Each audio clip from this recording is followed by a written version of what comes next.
Ray grabbed my forearm without a word and tilted his head toward the tree line on the opposite bank. I looked. For a moment, I saw what I always see in dense forest. Shadow layered over shadow, trunks, undergrowth, nothing resolving into anything specific. Then it resolved. A person crouched at the base of a large hemlock 40 feet away, knees pulled up near their chest, arms wrapped tight around their legs, the way an animal folds itself down when it's waiting, not gathering water from the spring, not reading a map, not adjusting their pack, not doing any of the things a person does when they stop on a trail, just crouched there, still, present in the way a thing is present when it has been present for a while and is comfortable with that. Ray's voice came out very quiet. He said, "That person has been there since before we sat down." We had been sitting at that spring for 20 minutes. I called out, "Hey there, you need anything?" Nothing moved, not a head turn, not a shift in weight, not a blink that I could see from 40 feet. I stood up slowly and took 2 steps toward the bank. The figure unfolded to full height in one smooth motion. No hesitation, no adjustment period, just up. And then it walked backward into the tree line, not turned around and walked away. Walked backward, face forward, eyes on us the entire way, until the trees and the shadow closed around it and there was nothing there anymore. We packed up without saying a word to each other. The next morning, both our water bottles had been taken from the side pockets of our packs and placed on the ground between them, side by side, upright, caps removed.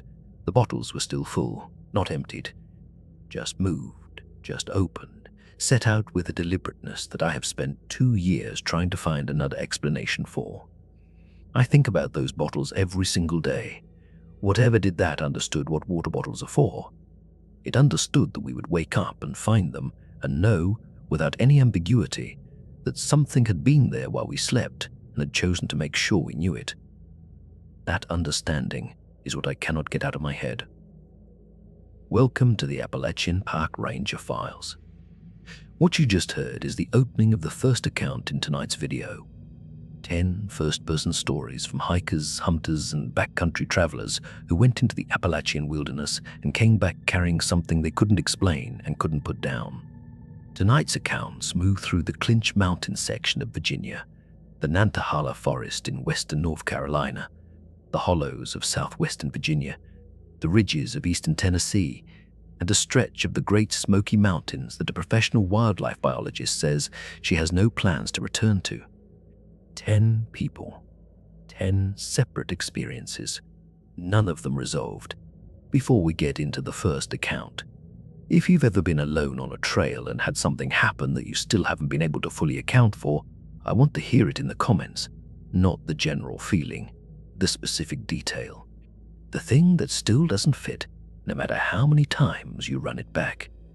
This community has been building something in the comment sections of these videos, and some of what people have shared is more unsettling than anything in the files themselves. If that's the kind of place you want to be part of, hit subscribe. New accounts go up every week, and the ones still coming are the ones I kept finding reasons to put off. Stay until the end. The last story is the one that took me the longest to decide how to tell. I want to say something up front, and I need you to actually hear it before I tell you the rest of this. I don't scare easy. That's not bravado. That's just a fact about me that's been established over 43 years of living. I've driven ice-glazed mountain passes at 2 in the morning with a full trailer and a heater that quit in West Virginia. I've broken down on 2-lane highways so remote the nearest light was a 40-minute walk in either direction, in the dark, in November. I've been in situations that would make most people come apart, and I've handled them the way I handle everything, by staying practical and staying calm and finding the next right step. My ex-wife used to call it a character flaw. She said I had no appropriate relationship with danger. She wasn't entirely wrong. So when I tell you what happened on that 4-day loop through the Clinch Mountain section, I need you to understand the context. I am not someone who catastrophizes. I am not someone who sees threat in ordinary things. I spent months after that trip running through every rational explanation I could build, stress testing each one, looking for the version that held. None of them held. And the one I'm left with is that I don't have an explanation, and I have accepted that. My buddy Ray had been after me for 2 years to try backpacking. My answer was always the same. Too much planning, too much specialized gear, too much overlap with camping, which I had also never particularly wanted to do. Ray is persistent, but not pushy, so he kept asking and I kept declining, and we stayed friends around it. Then that summer, Ray got diagnosed with early-stage Parkinson's disease. Not immediately dire. His doctor was careful about framing it that way, but enough that both of us, sitting in his kitchen the afternoon he told me, understood without saying it directly that his days on rough terrain had a clock on them now. The kind of clock that runs quietly and then suddenly doesn't. I said yes the next week. 4 days, a loop. Ray had walked years before with his older brother. He said the second day's ridge walk was the finest stretch of trail he'd ever been on in his life. He said it like he was making a case, which he didn't need to do anymore. I said that was enough for me. The first day nearly destroyed my feet. Ray is a more experienced hiker than I gave him credit for, and he set a pace I was not ready for. I didn't say anything because I'm not going to complain to a man who just got handed a Parkinson's diagnosis about my feet hurting. I just kept moving. By the time we made camp that first night, I was more tired than I'd been in years, but the good kind. The kind where your body has actually done something instead of just sitting in a truck cab for 10 hours. We talked a lot that first night. About his diagnosis, about what he was scared of and what he'd surprised himself by not being scared of. About how strange it is to have your own body start making decisions without consulting you. Ray has a way of talking about hard things that makes them feel like something you can carry rather than something that's carrying you, and by the time we turned in, I felt closer to him than I had in years. That matters. I want you to know that before everything else, those first 24 hours were genuinely good. The second day opened into everything Ray had promised. The ridge broke out of the trees, and the views came in from both sides. Long, rolling green on the left, and deeper blue-green on the right, where the mountains stacked up and got hazy. The kind of place that makes you feel like the planet is putting on a deliberate display just to remind you it can. We passed a trail register bolted to a post at a gap, and Ray signed it with a small drawing of a semi-truck, his little joke about me being there, which made me laugh hard enough that I had to stop walking for a second. Then the ridge curved east, and we dropped back into the trees, and by late afternoon we'd reached a spring marked on Ray's map. Mossy, flat rocks, cold, clear water coming up between them. We sat down to filter our bottles, and I don't think either of us planned to stay as long as we did. Maybe 20 minutes passed without either of us saying much. The comfortable kind of silence. The kind you can only have with someone you've known for 30 years and don't need to perform for. Ray's hand closed around my forearm. No warning, no word, just his fingers wrapping around my arm and holding tight. He tilted his head toward the tree line across the bank. I looked.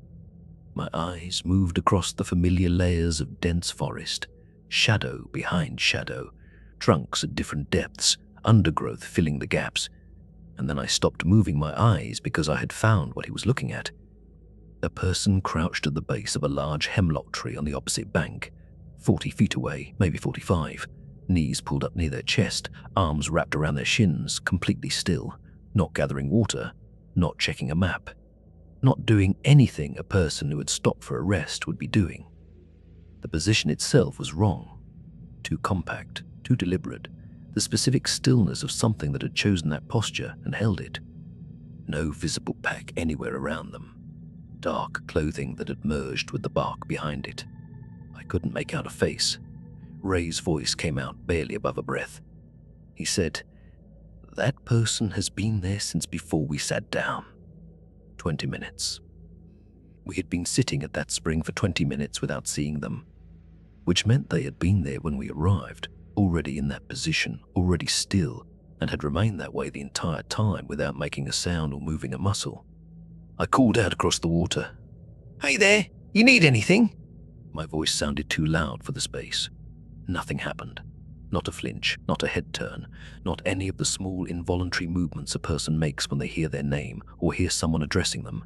Nothing. I stood up. The figure didn't respond. I took 2 steps toward the bank. It unfolded. That's the word. Not stood up, not rose.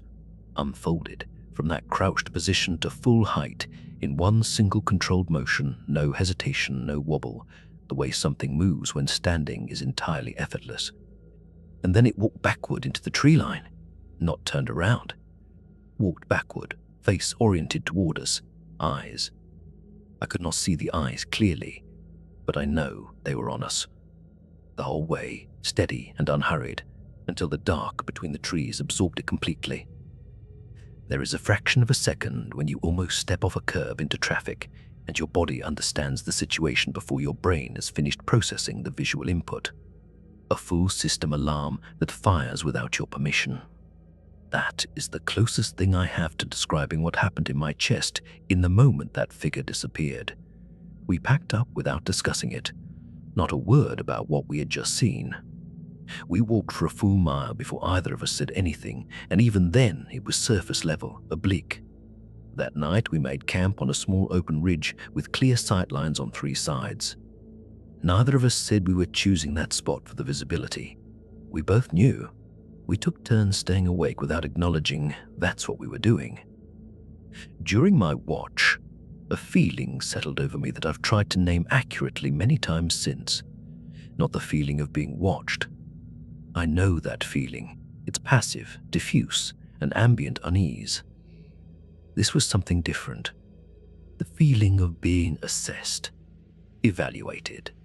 The active, focused attention of something that was looking at me specifically and drawing conclusions. The way a dog reads a stranger who walks through a door.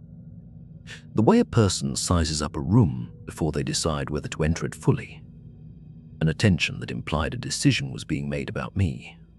It came and went for about 2 hours. Twice during that time, I heard the specific quality of stillness that arrives when something that has been moving chooses to stop. Not wine dropping, not an animal settling. The intentional cessation of movement at the edge of camp. Both times it lasted several minutes before something shifted and the normal sounds of the forest resumed. In the morning, both our water bottles had been removed from the side pockets of our packs and placed on the ground between them, side by side, upright, caps unscrewed and removed. The bottles were completely full, our filtered water from the spring still inside them, untouched, not taken for the water, moved, opened, arranged. Ray saw them the same moment I did. He looked at them for a long moment without speaking. Then he reached down, screwed both caps back on, tucked his bottle into his back pocket, and began breaking down his tent. We completed the loop in 2 days instead of 3. We drove back to Knoxville almost entirely without speaking. When I pulled up to Ray's house and he got out, he leaned back in through the passenger window and said, "I'm not going back there." I said, "I know." He nodded and went inside. That was 2 years ago. His hands shake a little more than they used to. We see each other regularly. We have never mentioned that trip. Here is the part I've left out every other time I've told this story. I left it out because I was uncertain enough about it that I didn't want it used as a reason to dismiss everything else. But I think it's actually the most important part. Those 20 minutes at the spring, before Ray grabbed my arm, I had a feeling I couldn't locate or name. I registered it and set it aside, the way you set aside a sound you can't identify while you're focused on something else. Looking back, I can name it now. It was the feeling of being evaluated. Not watched, evaluated. Something paying the specific kind of attention that implies it is in the process of making a decision. About me, about Ray, about what we were and what we represented and what came next. The water bottles are the clearest evidence of what that decision was. Whatever came into our camp that night understood what water bottles are. It understood that we needed water. It understood that moving those bottles and removing those caps and setting them out would constitute a legible message, one we would receive and understand without ambiguity when we woke up. It understood us well enough to communicate with us in a language we would recognize. That level of understanding is what I cannot get out of my head, not the backward walk into the trees, not the stillness at the edge of camp. The fact that something out there knew exactly how to make sure we understood it had been there, and chose to do it in a way that was deliberate and careful and left no room for doubt. And I keep coming back to one question I have never been able to answer. If it understood us that, well, our needs, our psychology, our capacity to receive a message, what did it decide about us in those 20 minutes at the spring before it made itself known? Whatever crouched in that tree line understood something about the two men at the spring. The next account is from a woman who discovered she had been seen long before she knew anything was watching. 11 years teaching science to 12-year-olds. That matters here. I need you to understand who I am before I tell you what happened in the Nantahala section last October, because the kind of person I am is directly relevant to why this experience has been so difficult to carry. I believe in evidence. I have built my professional life around the principle that observable phenomena have causes that can be identified through careful, systematic inquiry. I have taught that principle to hundreds of students over 11 years, and I believe it as genuinely now as I did on the first day I stood in front of a classroom. Most things that feel mysterious, most things that create that specific sensation of wrongness in your gut, have a cause that reveals itself if you look carefully and resist the pull toward the dramatic explanation. I no longer know how to apply that framework to what I experienced on the Nantahala section of the trail last October. I have tried. I have been trying for months. The rational explanations exist, but they each fail on a specific detail, and I'll tell you which detail breaks each one as we get to it. 3 nights, solo. I know the Nantahala area. I've done plenty of solo overnights before, and I genuinely prefer them to group trips. There is a quality of attention available when you're alone in a place that disappears the moment another person is present. A full engagement with the environment that I find restorative in a way I can't get anywhere else. I was looking forward to those 3 days in a specific and conscious way. The first day and a half were exactly what I needed. The leaves were at peak color, everything orange and red, and that particular thin gold that only holds for about 4 days before the brown comes in and takes it. I was moving well, feeling genuinely happy in the uncomplicated way you can only feel when you're carrying everything you need and going somewhere specific and have nowhere else to be. I reached my planned second camp in early afternoon, a sheltered flat section near a narrow creek, clean and well protected, good drainage. I set up my tent, ate an early dinner, and spent a couple of hours reading with my back against a tree and watching the afternoon light change color as it moved through the canopy above me. By the time it got dark, I was rested in a way I hadn't been in months. The particular deep rest that comes from a day of sustained physical movement followed by stillness in a quiet place. I was asleep before 9. I woke at 3014 in the morning. I know the exact time because I'd left my watch face up on the tent floor next to my head, and it was the first thing I looked at when my eyes opened. Not because I heard something. There was no obvious sound that woke me. It was that specific, jarring alert state that arrives when something in the environment shifts. A change in air pressure, a cessation of ambient sound, some signal below the threshold of conscious hearing that the sleeping brain registers and acts on before you're aware of it. Heart rate elevated immediately, breathing shallow. Every signal in my body saying that something was wrong, but nothing I could point to yet. Then I could point to it. Humming. A low, continuous hum coming from directly outside my tent. Not whistling, not words. The specific sound someone makes to keep themselves company on a long walk. Melodic, almost pleasant in its tone. The kind of humming that sounds like it belongs in a kitchen or a garden on a Sunday afternoon. Except that it was 3014 in the morning, in the middle of the Nantahala National Forest, and I was completely alone. I did not move. I lay exactly as I had woken, on my back, and I listened. Footsteps began. Slow, deliberate movement through dry leaves. That specific crunch and pause rhythm of someone walking without urgency, without any attempt at quiet. Crunch, pause, crunch. The humming continuing underneath the footsteps, steady and even, the pitch shifting very slightly with each exhale, the way humming does when someone is actually in the act of breathing and moving at the same time. Not recorded, not mechanical. Alive. The footsteps moved in an arc, approaching from my left, swinging around behind the tent, stopping somewhere to my right. Close enough that I could hear the specific moment when the exhale shifted the pitch of the hum. Close enough that I could hear the rhythm of the breathing underneath the melody. Whatever was outside my tent was not trying to be quiet. It had no apparent interest in concealment. The humming stopped, a beat of complete silence. Then the footsteps came toward the tent door. The zipper moved. I watched the pull tab shift from outside, 1 inch, maybe 2, just enough for the metal teeth to separate at the bottom, just enough that the door fabric bowed very slightly inward toward me. A test, or a greeting, or something else entirely that I don't have a category for, I screamed. Not a decision I made. The flat, involuntary animal sound that comes before thought, that the body produces when it has assessed a situation and determined that volume is the only available response.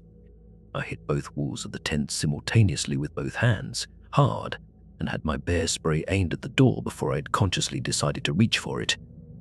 The footsteps left. Fast, crashing through the undergrowth in a direction I couldn't track, loud and sudden, and then fading.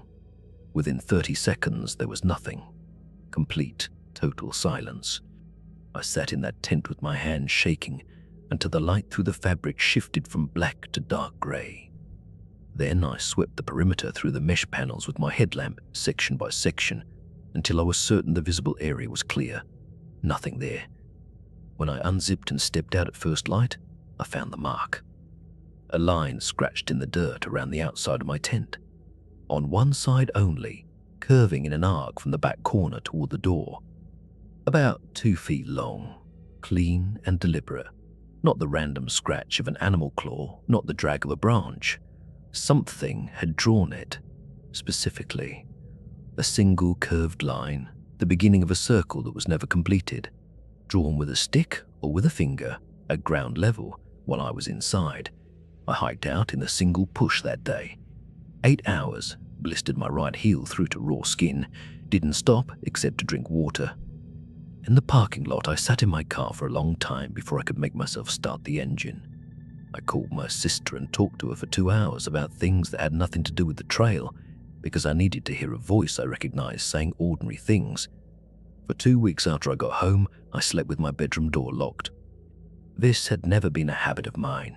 Each night, at some point before I was fully asleep, something would make me get up and check the lock.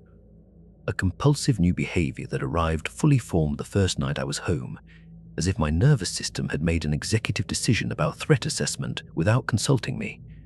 By the 3rd week, it was fading. By the end of the month, I'd mostly stopped.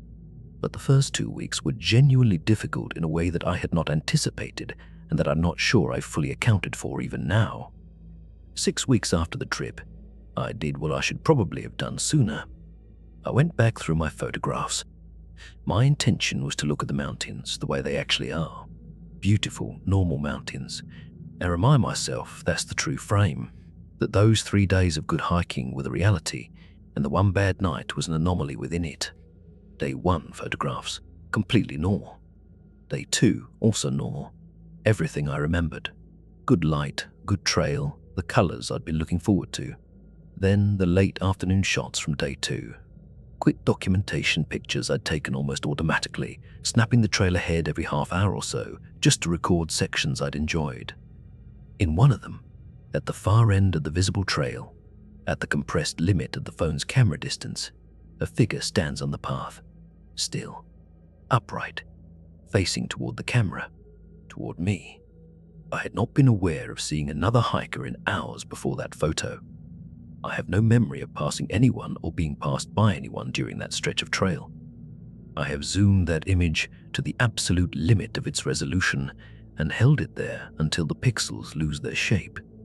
Person-shaped, stationary on the trail, oriented directly toward me. The rational explanation is another hiker at distance, far enough away that we didn't cross paths, standing still briefly in a way I didn't consciously register. That explanation is available. It is the one I reach for most often. But in the zoomed image, the figure is facing the direction from which I was approaching, standing still on the trail, positioned exactly as something would be positioned if it had been watching me come toward it for a long time. I walked through that section of trail approximately 20 minutes after I took that photo, long before I heard the humming that night, long before the footsteps circling my tent, long before the zipper moved. Whatever was in those woods that night had already seen me coming, had already watched my approach, had already been making whatever assessment it was in the process of making. I teach my students that every observation deserves a question, that the right response to something you don't understand is to keep looking, keep asking, keep building toward an explanation. I still believe that. I'm going to keep believing it. I just think that in this particular case, the explanation might be something I'm not equipped to work with yet. She had been seen coming long before the humming started. The next account is about a shelter at the bottom of a hollow where something has been carving the walls and counting its returns since before most of us were born. I want to be upfront about something before I start. I'm not a person with a lot of wilderness credentials. I'm 26. I work at a brewery in Asheville. I hike because I like hiking, not because I have any particular expertise or training or framework for understanding what happens in remote places. I'd done 2 and 3 night trips before this one, always alone, always without incident. I liked the simplicity of it. Just me and the trail and whatever the day brought. 6 days solo through a section of the AT in southwestern Virginia. That was the plan. Long enough to feel genuinely remote. Short enough that I felt I could manage it without anything going seriously wrong. I'd planned the resupply, I'd studied the elevation profile, I'd broken in my boots. I felt ready. The first 2.5 days were normal in every way that matters. Good pace, sleeping well, eating well. I was enjoying the solitude more than I expected to. By the 3rd morning, I'd gone almost 30 hours without seeing another person, which on that particular section of trail is not unusual. The trail there is not heavily traveled. You can go a long time between encounters. The shelter where things went wrong was unusual from the first moment I laid eyes on it. And I want to describe that clearly because the strangeness of the place is part of what happened there. It sat at the bottom of a hollow, well below the main trail line. That's wrong.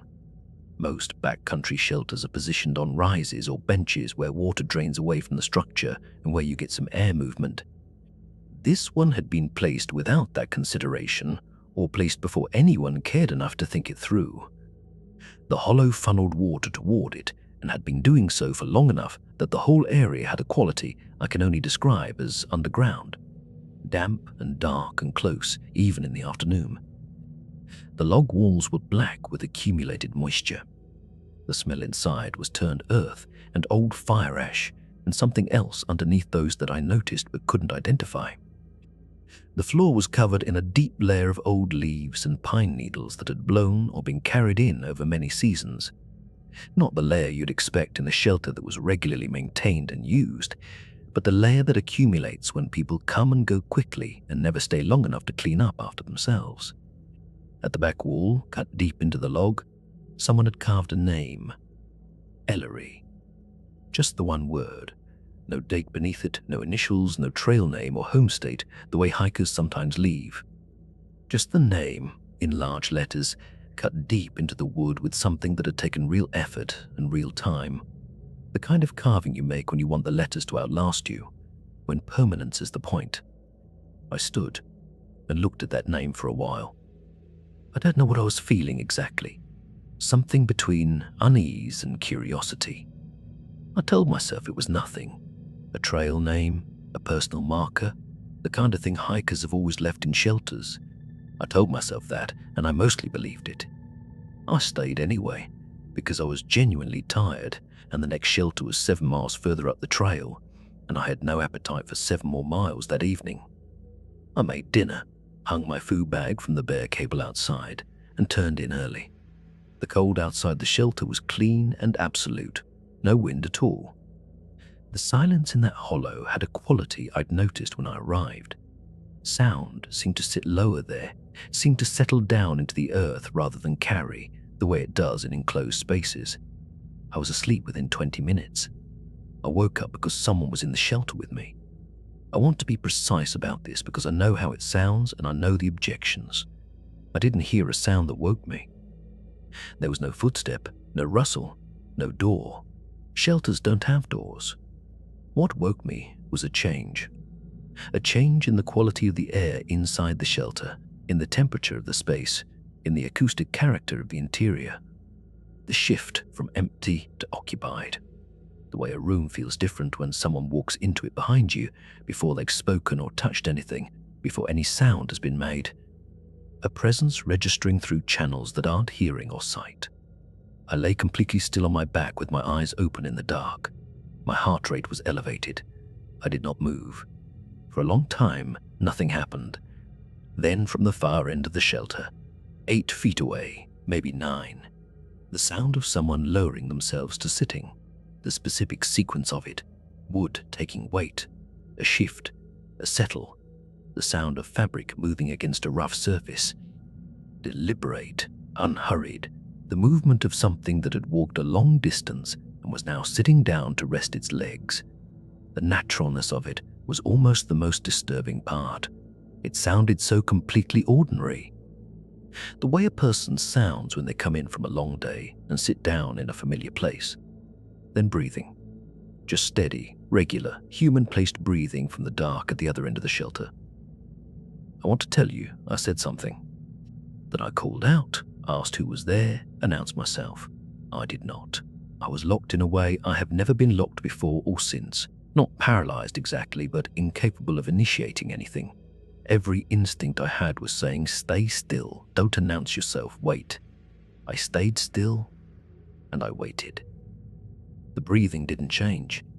It didn't speed up, didn't slow down, didn't develop into snoring the way a tired hiker's breathing does when they drift off quickly. It stayed steady, regular. The rhythm of something awake and settled.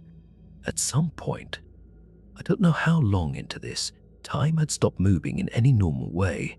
I became aware of a smell, coming from the direction of the breathing.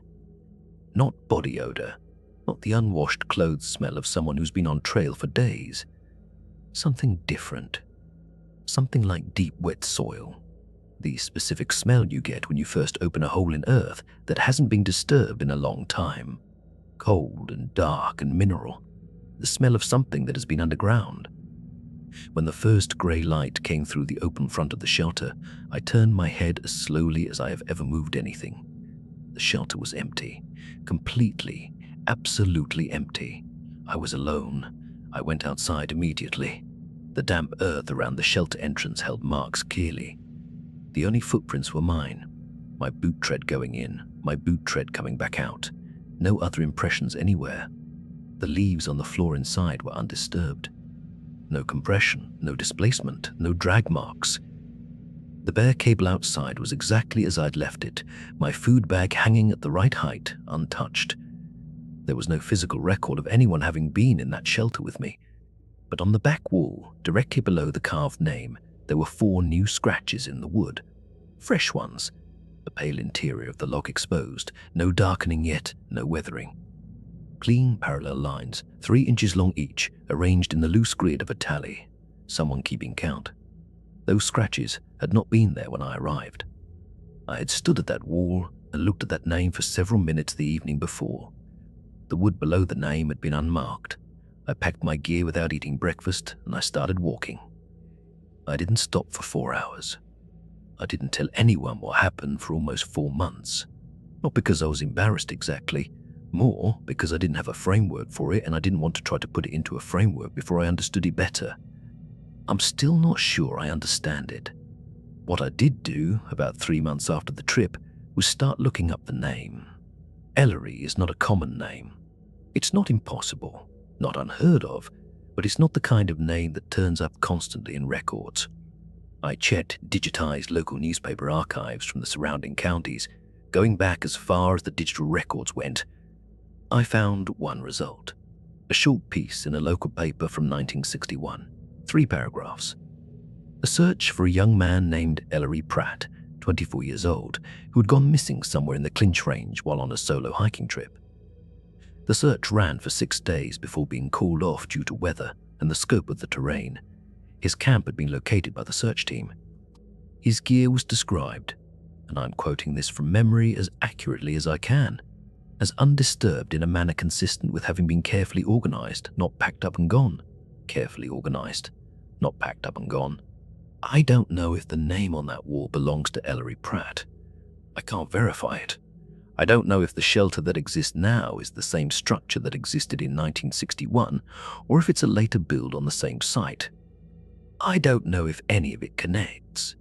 What I know is that the letters on that wall were cut deep by someone who understood permanence, and that those 4 fresh tally marks had not been there when I arrived and were there when I left, put there during the hours I lay listening to breathing in the dark, and that the count implies continuation, something that has been coming back to that shelter over and over for long enough to establish a pattern worth recording.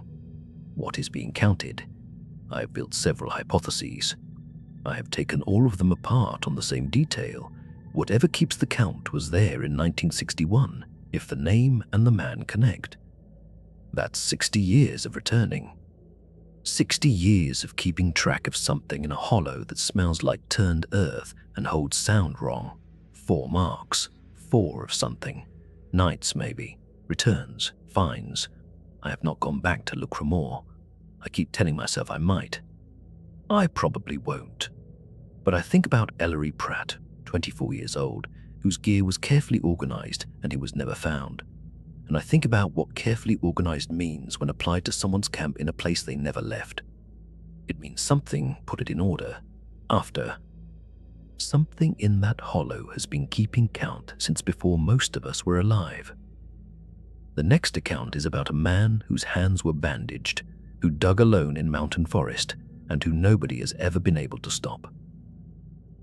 I'm an ER nurse, and I want to lead with that in the most direct way I can. What I'm about to describe is not a sleep-deprived misperception.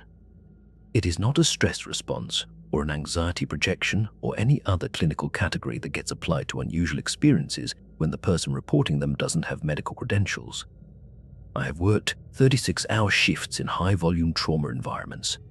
I know what a compromised perceptual state looks like because I've been in them and I've observed them in patients, and I know the specific ways that sleep deprivation and acute stress distort observation. I have run every clinical explanation I have access to against what I witnessed in eastern Tennessee last August. Not one of them accounts for all of it. The closest I've gotten still falls apart on a specific detail I'll identify when we get there. I took 9 days off in August, rare for me and genuinely needed, and drove down to do a section of the AT through eastern Tennessee. I'd covered this general area twice before with a friend, so I had a real sense of the terrain, the typical trail conditions, the usual pace. Solo this time. By day 4, I was in good shape, pack weight down as I'd eaten through my supplies, weather holding steady, no blisters. I hadn't crossed paths with another hiker in about 2 days, which on that section in August is not unusual. I reached a campsite in the mid-afternoon of day 4. A clearing with a fire ring and several flat tent spots spread around it in the way established campsites develop over years of use. The good spots becoming obvious through repeated selection, the ground worn smooth and the routes mapped by thousands of boots. Good site.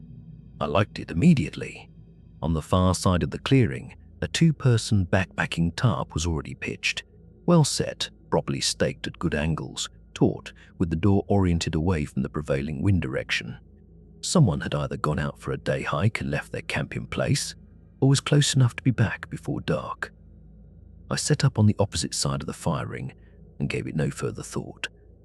Around 6 in the evening, a man came back to camp, mid-50s, short and stocky, built the way some men are built who have spent decades doing physical work, not muscular in the gym sense, but dense, settled, with the kind of economy of movement that comes from a body that has been asked to perform consistently for a long time. His face was weathered to the specific texture of someone who has spent most of their adult life outdoors in variable conditions. He had a permanent squint even in the shade, the kind that comes from years of looking into sun and wind. He said his name was Paul. We talked the way hikers talk when they share a camp. Where you're from, how far you're going, how the trail has been treating you. He was reserved, gave short answers, didn't ask many questions in return. Nothing about him registered as threatening, just private, the kind of person who is comfortable being a little hard to read. Then I noticed his hands. It's occupational. 11 years in emergency medicine will give you a habit of reading hands before almost anything else about a person. Hands tell you what someone does, what they've been through recently, what their body is managing right now.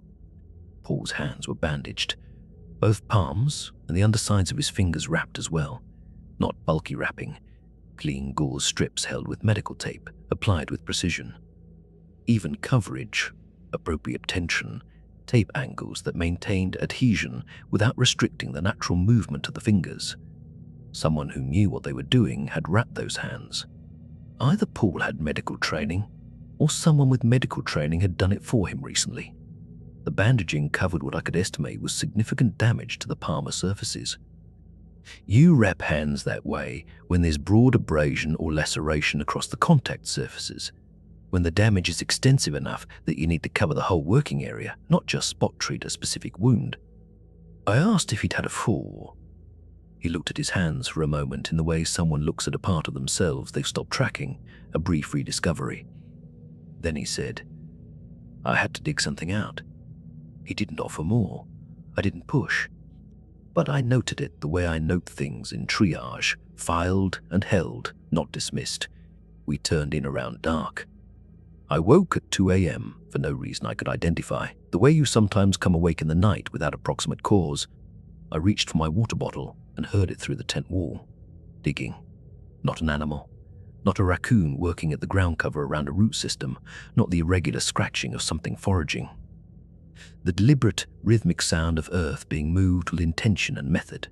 A slow, controlled stroke. The specific compression and lift sound of something breaking compacted soil and turning it.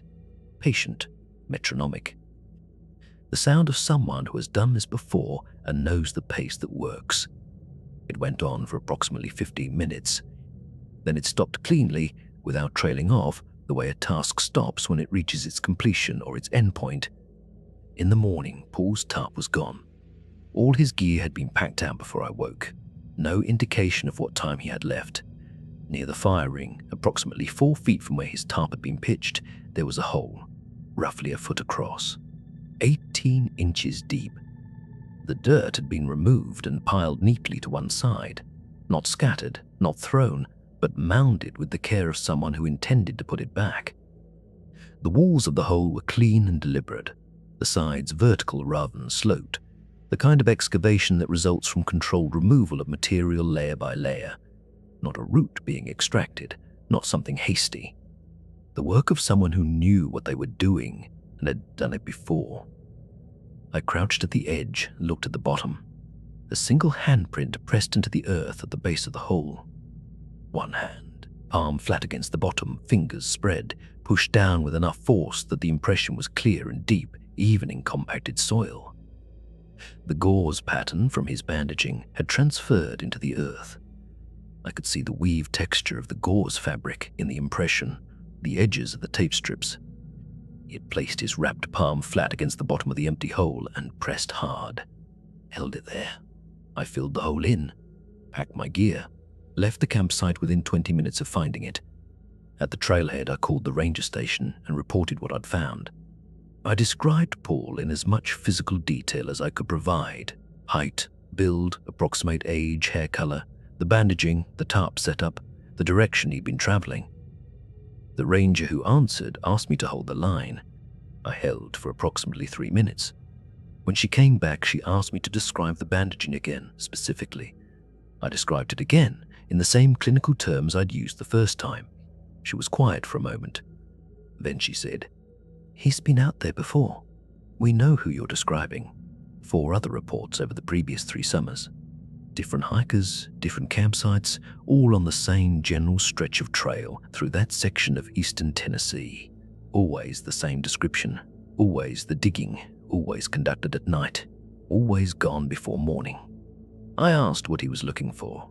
She said they didn't know. They had never found anything in the holes. I want to sit with that sentence for a moment because I think it's doing more work than it appears to.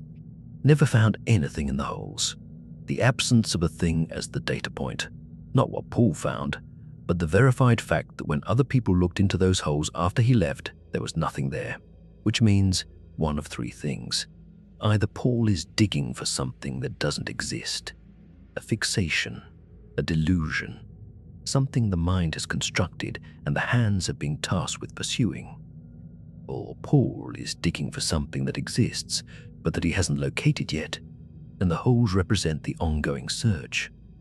Or Paul is digging for something that he occasionally finds and takes with him when he leaves, and the empty holes are simply the record of where he's already looked. I've run all three of those possibilities through my clinical training, and I keep getting stuck on the third one. Because if Paul finds something sometimes, if there are successful excavations interspersed with the unsuccessful ones, then whatever he is looking for is present in that terrain in sufficient quantity and distribution that returning to it across multiple seasons is a rational strategy. Something is out there, something that Paul knows is there because he has found it before, and the handprint pressed into the bottom of an empty hole. I keep coming back to that. I don't think that's the gesture of someone who found nothing. I think that's the gesture of someone who found a space, an impression, the shape that something left behind when it was there and is no longer. Pressing your hand into the bottom of a hole to understand the dimensions of the absence, to feel how deep it went, to confirm that something was here, that the hole is in the right place, that the search continues to make sense even when the hands come up empty. Paul has medical training or has regular access to someone with it. Someone has seen those hands in the state they're in after digging season after season, has understood what caused the damage, has wrapped them carefully, and has let him go back out. That's the detail that breaks every comfortable explanation I have, because it means someone else knows. Someone else has examined those hands and made a decision about what to do with what they saw. And what they decided was, clean the wounds, wrap the hands, and let him continue. Whatever Paul is looking for, someone else already knows he's looking, and they have decided that whatever he's chasing in those mountains is worth the damage it does to his hands to keep chasing it. I don't know what that means, but I know it means something. And I know it's the question I should have asked at the ranger station before I hung up the phone. Not what Paul was looking for. Who else knows that he's out there? Because I don't think he's the only one. A man with bandaged hands pressing his palm into the dark bottom of a hole he dug alone at 2 a.m. The next account is about 2 people in a tent who heard a voice that was not meant for either of them. My advisor suggested I write this out after I spent approximately 6 weeks having genuine difficulty focusing on my coursework.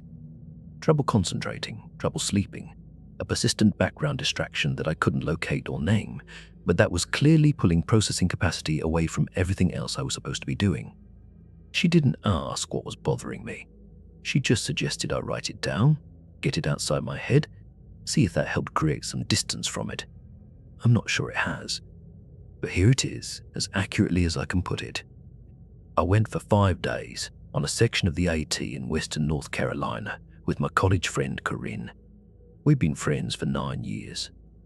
We've hiked together twice before, once a weekend trip in our junior year, and once a longer section the summer after we graduated, when we were both figuring out what came next and needed somewhere to think. Hiking has always worked for us as a context for conversation. Something about moving through space together, forward, with a clear destination, makes it easier to talk about the things that are otherwise hard to approach directly. This trip was a celebration. Corinne had just passed her dissertation defense after 3 years of work that had, by the end, become the kind of consuming project that makes you forget there's a version of yourself that exists outside of it. I was coming off a grant proposal that had eaten 4 months of my life. We were both in the specific way of people emerging from extended periods of high pressure and low sleep, ready to be somewhere without demands for a few days. The first 2 days were exactly that. We talked about our research, about our families, about what we wanted our lives to look like in 5 years versus what they actually look like right now, about the gap between those two pictures and whether it was something to close or something to accept. The kind of conversation that only works when you're moving, when the forward motion takes the weight off the words and makes it possible to say things you couldn't say sitting still across a table from each other. I felt genuinely restored by the end of the second day, in a way I hadn't expected to feel until at least day 4. On the afternoon of day 3, we found the chair. I want to describe this carefully because the specific details of it matter, and I don't want to understate or overstate any of them. A wooden kitchen chair. Not a camping chair, not folding, not anything designed for outdoor use. A real domestic chair. The ladderback style, solid wood construction, old enough that all the finish had weathered away and the wood had gone to bare grey, set in the middle of the trail, facing uphill, oriented to watch the approach from below. Nothing around it, no debris, no footprints visible in the trail surface, no indication of how it had been brought there. The nearest road access was over 4 miles from that point. The chair was not light. Someone had carried it out there with a specific intention, over significant distance, and placed it in a specific orientation. We stopped and looked at it for a while without speaking. Corinne eventually made a joke, something about trail magic taking a surreal turn. I laughed because the joke was good, and because laughing was easier than naming the specific quality of unease I was feeling, which I couldn't quite locate anyway. It wasn't the chair itself. It was the orientation. The fact that it faced uphill, toward the direction we'd come from, toward the approach. The patience implied by that placement. The suggestion that whatever put it there had thought carefully about angles and sight lines. We stepped off the trail and gave it a wide berth and kept walking, and I kept thinking about the patience it implied long after the chair was out of sight behind us. That evening, we made camp near a stream. Good fire, good dinner, stayed up past the point of wisdom talking about things that had nothing to do with the trail or the chair or anything unsettling. By the time we turned in, I had relaxed enough that I fell asleep quickly and without difficulty. Corinne woke me in the night by putting her hand on my shoulder and pressing firmly. The deliberate wake-up of someone who needs you alert, not the startled grab of someone who is panicking. When I opened my eyes, she was sitting up in her sleeping bag with her headlamp on, the beam pointed at the tent wall. She had that expression she gets when she is working through a problem and has made a decision not to panic yet. A blank, focused stillness that I've seen her use in difficult seminars and in difficult conversations, and that I recognized immediately as her version of controlled assessment. She said, quietly and precisely, "There's someone on both sides of the tent." I listened. She was right. On the left side of the tent, slow footsteps moving through dry leaves. Deliberate, unhurried, the pace of someone who is not trying to get anywhere quickly and is not attempting to be quiet. On the right side, different footsteps, not the same person. The rhythm was different, slightly longer intervals between steps, slightly heavier weight distribution, a different texture to the way the leaves compressed and released. 2 distinct gaits. 2 distinct somethings moving in loose parallel arcs around opposite sides of the tent simultaneously. I had my knife in my hand. I do not remember reaching for it. Corinne had her phone out, even though we both knew there was no signal on that section. The reflex of reaching for documentation, for evidence, for something that creates a record even when the record can't be transmitted anywhere. The footsteps on the left side slowed and stopped. A few more paces on the right, and those stopped too. The silence that followed was not the silence of the woods at night, which has texture and ambient movement in it. This was the silence of things that have chosen to be still. Intentional silence. The silence of waiting. I want to stop here for a moment because this is the part of the story where I've been most stuck. I've thought about this for 3 years. I've turned it over in academic contexts, in casual conversations, in the middle of the night when I can't sleep. 2 separate things moving in coordinated arcs around opposite sides of a tent at the same time. That coordination is the detail that breaks every explanation I've been able to build. Two people hiking independently don't accidentally arrive at the same campsite and begin circling it in opposite directions simultaneously. Two animals don't coordinate their movement around an unfamiliar object in that way. The coordination implies communication, awareness of each other's position, a shared purpose. If you have a theory, a real one, not just a general explanation, one that accounts specifically for the coordination and the simultaneous stopping, I want it in the comments. I have been collecting theories for 3 years, and not one of them has survived contact with that specific detail. Now, I'm going to tell you what happened next, and it changes the framing on everything that came before it. We sat in the intentional silence for a long time. Long enough that my sense of duration became unreliable. It could have been 4 minutes or 15, I genuinely cannot tell you. Long enough that the tent felt smaller than its actual dimensions. Long enough that I became aware of my own heartbeat as a sound. Then from the right side of the tent, approximately 3 feet from where Corinne was sitting, close enough that the voice came through the tent fabric with full clarity, someone spoke. Not a whisper, not a murmur.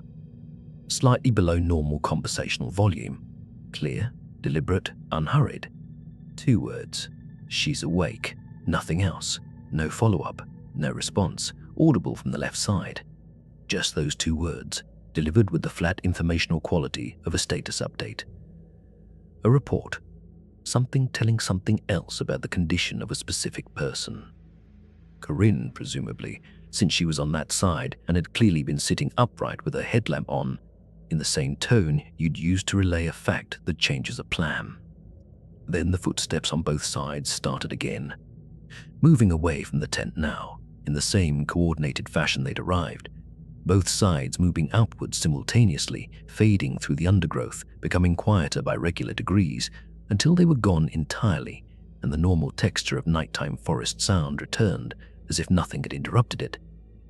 We did not leave the tent until full daylight. When we stepped out, the campsite was completely undisturbed. No prints near the tent, no compression in the undergrowth on either side that I could identify with certainty as human. We made instant coffee on the camp stove without discussing what we'd heard. We broke down camp. We hiked out that day, 14 miles in one push, reaching the trailhead in the late afternoon. In the parking lot, we sat in the car for a while before driving. We've never talked about it, not once. Not a reference, not an oblique mention, not a shared look when something else reminds us of it. Corinne and I text regularly. We see each other a few times a year. In the 3 years since that trip, the events of that night have not been acknowledged between us in any form. Corinne doesn't hike anymore. Not that section, not any section. She sold her gear within a few months of that trip. I noticed, and I didn't ask. The voice is the obvious horror of this story. 2 words from 3 feet away through a tent wall at 2 in the morning. That's the thing that sounds most frightening when you describe it to someone else, and it is frightening. I'm not minimizing it. But the voice is not what keeps me up. What keeps me up is the coordination. 2 things, opposite sides, simultaneous arcs, simultaneous stopping. That's not accident, and it's not coincidence. That's communication. That's a shared plan being executed together. The voice was a status update delivered to the other one. Corinne's wakefulness is information that mattered to whatever was on the left side of the tent as well. She's awake. As if whether she was awake changed something about what happened next. What was the plan for if she hadn't been? If Corinne had still been asleep? If we had both still been asleep? If neither of us had woken until morning? I don't ask Corinne. She wouldn't answer. I think she already knows. I think she worked out the answer sometime in the weeks after that trip and made a decision about what to do with it, which was to stop hiking and stop talking about it and keep the answer intact by never putting it into words. I haven't worked it out yet. I keep building toward it and then finding a reason to stop before I arrive. Some answers are probably safer unfinished. 2 things working together in the dark. One of them close enough to deliver a report through the tent wall. The next story is about something that took more time with its communication and left the first message long before anyone went to sleep. I want to be honest about my experience level going into this trip, because it's relevant to how I understood, or failed to understand, what was happening around me. I am not an experienced backpacker. I know that clearly now, in a way I didn't going in. I'd done day hikes, a handful of them, nothing with significant elevation change, nothing remote. 4 nights solo on a section of the AT in northern Georgia was a significant jump, and I knew it, which is why I did what I thought was thorough preparation. I researched gear, I read forums, I studied my map and my elevation profile. I took a first aid course. I felt ready in the way that people feel ready when they've done the intellectual preparation but not yet the experiential one, when they have knowledge but not instinct. The section I chose came from a recommendation on a hiking forum. Someone described it as beginner-friendly, good water sources, manageable elevation, well-marked trail. All of that was accurate. What the forum post didn't mention, and what I had no framework to assess from reading, was what the silence felt like on that section of trail. Not the absence of sound. There was sound, birds and wind and water, but a particular quality to it, and a tension in it. The difference between a quiet that is simply the absence of noise and a quiet that is the presence of something listening. I didn't know that difference going in. I learned it there. The first 2 days were hard in the physical way I'd expected, and fine in every other way. I was proud of myself in the way you are when you do something you were frightened to attempt. A quiet, private satisfaction that belongs entirely to you. I made camp, I cooked my meals, I managed my water, I kept my pace. Nothing went wrong. On the morning of the 3rd day, I found the first doll, a child's baby doll. The commercially produced kind that has existed in essentially the same form for decades. Molded plastic body, approximately 14 inches long, synthetic molded hair, fixed painted eyes. Blue eyes, open, staring outward. Placed upright in the crook where a large root met the base of a tree, 3 feet from the trail at eye level, oriented to face out toward the path. Not fallen there, not dropped accidentally. Placed, specifically positioned, so that a person walking the trail would meet its gaze directly at eye level without having to look for it. It was old. Not antique, just old in the way cheap plastic gets old when it's been exposed to the elements for years. The original color of the plastic had yellowed and gone uneven.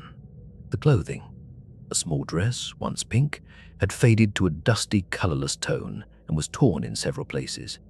The painted features on the face had that specific degraded quality of outdoor exposure, the blue of the eyes still vivid, but the paint around them cracked and lifting slightly at the edges. I stopped and looked at it. I took a photograph. I told myself it was a hiker prank. Trail humor. The kind of strange thing that accumulates in the deep backcountry because people with eccentric senses of humor pass through and leave things behind. I kept walking. 1.5 miles further, another doll. Same type, same approximate size and age. This one was not placed on the ground. It was hanging from a low branch at the entrance to the campsite I'd been targeting for that night's stop, suspended by a piece of cord looped around its neck, rotating very slowly in the small mountain breeze, at exactly the height where it would be the first thing a person saw when they arrived at the site. Facing outward, waiting. I did not stay at that campsite. I stood at the entrance for a long moment looking at the hanging doll, and I made a decision. Not a panicked decision. I want to be clear about that. A deliberate one. Whatever this was, I didn't want to sleep in it. I pushed on. 2 more miles in failing afternoon light, moving faster than I should have on unfamiliar trail, until I found a flat section of ground off the main path in dense brush that wasn't a designated campsite, but was flat enough and dry enough to pitch my tent. I set up without a fire, ate a cold dinner from my pack, zipped in while it was still barely light. I ran through the rational explanations twice. Someone's idea of a joke, kids from a road, eccentric trail out. Each time I ran through them, I got a little less convinced. The placement of the second doll was too deliberate. The timing of it. At the entrance to the specific campsite I'd been aiming for, the one that would have been my logical stopping point, implied something that random trail art doesn't imply. It implied knowledge of the route, of where someone was going. By the time I'd run through the explanations the second time, it was full dark, and I had almost convinced myself. Then, sometime after midnight, the tent lit up. Not from inside, from outside. The specific effect of a bright light source passing close to the exterior of the tent fabric. The way the light travels through and makes the interior suddenly visible. The way your shadow appears on the opposite wall from the source. A bright, steady light moving in a slow, deliberate circle around the outside perimeter of my tent. Not a flashlight sweep, not someone scanning the area. A slow, methodical circuit, one full rotation around the tent at arm's reach, unhurried, as if the circumference itself was the point, as if the act of completing the circle mattered. The light completed one full rotation, paused on the far side of the tent from the door, held there for what felt like a long count, then continued, half a rotation more, stopping at a point to the right of the door. Then nothing. The light went out or moved away. The tent was dark again. 5 feet away, just past the tent wall, a woman's voice, not singing, close to singing. The specific territory between humming and melody where pitch and rhythm are present, but words are not. A single passage of notes repeated without variation. 3 notes ascending, 1 note descending. That pattern looped, over and over without pause, without change, without acceleration or deceleration. Delivered at a volume precisely calibrated for one person inside one tent to receive clearly without effort. Not loud, not soft. Exactly the volume of something that has decided you should hear this. It went on for a long time. I have no reliable sense of the duration because my relationship with time had broken down entirely by that point. Long enough that I memorized the note pattern without trying to. Long enough that the repetition stopped feeling like repetition and started feeling like something else. Like a signal being held open, like a frequency being sustained, like something waiting for a response. Then it stopped. Not faded, stopped. The tent was silent. After a while, I became aware that I could hear the stream again, the wind again, the normal texture of the forest. Whatever had been present was gone. I left before sunrise. Not running, but walking at the fastest sustainable pace I could maintain on an unfamiliar trail in pre-dawn dark. 4 hours without stopping. When I reached the trailhead, I sat in my locked car and waited for another hiker to arrive so I wouldn't be alone in the parking lot. Someone showed up around 8 in the morning and I asked, with what I hoped was sufficient casualness, if I could follow them to the nearest gas station. They said yes. I've looked at the photograph of the first doll many times. The placement tells me something every time I look at it. Eye level, 3 feet off the trail, facing outward. The position of something that has been put somewhere to be found, not hidden, displayed. An announcement. The second doll at the entrance to a specific campsite was the second message in a sequence. Find the first, arrive at the second, come inside. I did not go inside. I wonder sometimes what would have happened if I had. The melody stayed with me after I got home. For 2 weeks, when I was falling asleep, those 4 notes would surface. Not the way a song gets stuck in your head, which is passive and involuntary, but harmless. This was different. More like a memory replaying with full sensory presence. Close and clear and specific, the way the original sound had been, as if the source was still nearby. I would be almost asleep and the 4 notes would come up, and I would be instantly and completely awake. I approach problems the way I approach difficult deals. I try to apply that here. Who has what? What do they want? What is being offered? The dolls were placed by something that understood a route, that understood sequence. First message here, second message at the destination. That understood what a campsite entrance means to a person arriving at the end of a day's hiking. It placed the second doll not at a random point on the trail, but at a threshold. A doorway. Come in. The circling light was an assessment. A full perimeter at close range, making sure of something. Making sure I was inside. Making sure I was alone. And the melody, delivered at tent wall distance, at the volume of something addressing a specific recipient, was a communication in a language I don't speak. Not a threat, not a warning, a message. something reaching out across the fabric of the tent with a signal it expected me to receive and understand and respond to. I didn't respond. I didn't know how. I still don't. What I haven't resolved, and what I think about most often, is this. The notes in my head in the weeks afterward didn't feel like the aftermath of trauma. They felt like something my brain was still processing. The way you hear a word in a language you've never studied and know it was important without having any access to its meaning. My brain had received something and was still running it through every framework it had, looking for a translation that never came. Whatever was outside that tent that night had a message for me. I don't know what it was. I don't know what I would have done with the answer if I'd had it. But I know the question that keeps me up is not what it wanted to tell me. It's whether it found someone else to tell instead. Something that circles a tent in the dark and delivers its message in 4 notes, patient enough to wait for an answer that never came. The next narrator heard something that wasn't trying to communicate with him at all, and that might be worse. I've told this story 3 times now, and each time it gets harder to get through, not because the memory frightens me the way it did in the first weeks after it happened. I've made a kind of peace with the memory itself. What gets harder each time is the moment right before I start talking, when I can see the expression on the person's face. That specific arrangement of polite attention that means they're prepared to be entertained rather than prepared to believe me. I'm a 44-year-old football coach. I'm 220 pounds.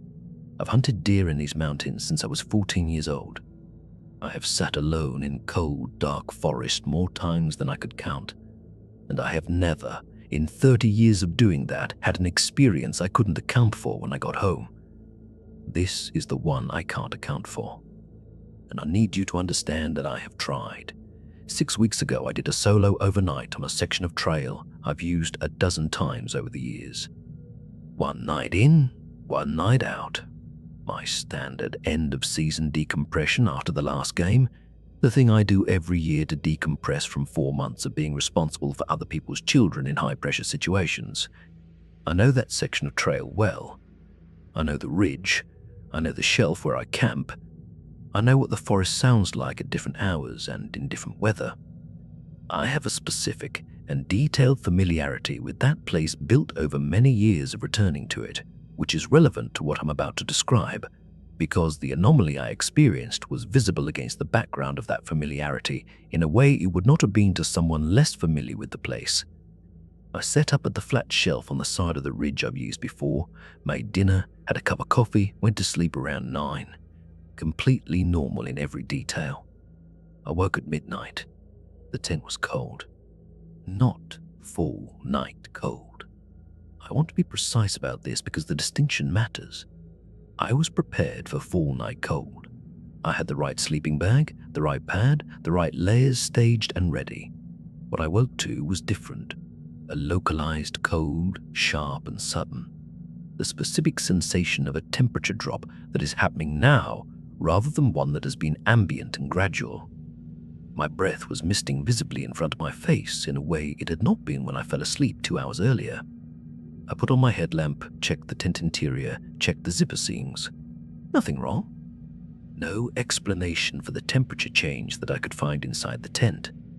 Then from directly above me, not from the ridge above, not from the slope behind the tent, but from directly above, from up in the canopy over the tent, a voice. I'm going to be as precise as I can about what I mean when I say voice, because I know this is where people start to build alternative explanations, and I want to give you the most accurate description I have. It was not a sound that resembled human speech in the way that wind through branches or certain animal calls can resemble speech if you're tired and your brain is pattern matching loosely. It was not ambiguous. It had the structure of language, full sentences with internal rhythm and inflection, pauses in the right places, the specific acoustic architecture of intentional communication. It was not in English. It was not in Spanish, which I know enough of to recognize. It was not in any language I've heard before, and I've been around enough to have heard a reasonable range. It was not gibberish either, not random sounds assembled without structure. The opposite. It had too much structure, too much internal consistency, the kind of coherence that only comes from a system that has been used for a long time and has developed its own complete grammar of rhythm and pause and emphasis. It came from the canopy directly above my tent, a single voice, speaking in a calm, even, unhurried tone, not distressed, not excited, not communicating any emotional state that I could map onto a human register of urgency or fear. The tone of something reciting, reporting, stating facts in a sequence that had a clear logical order even if I had no access to the content. It went on for approximately 3 minutes. I know it was approximately 3 minutes because I was watching the seconds count on my watch after the first 30 seconds, once I had confirmed I was fully awake and what I was hearing was real.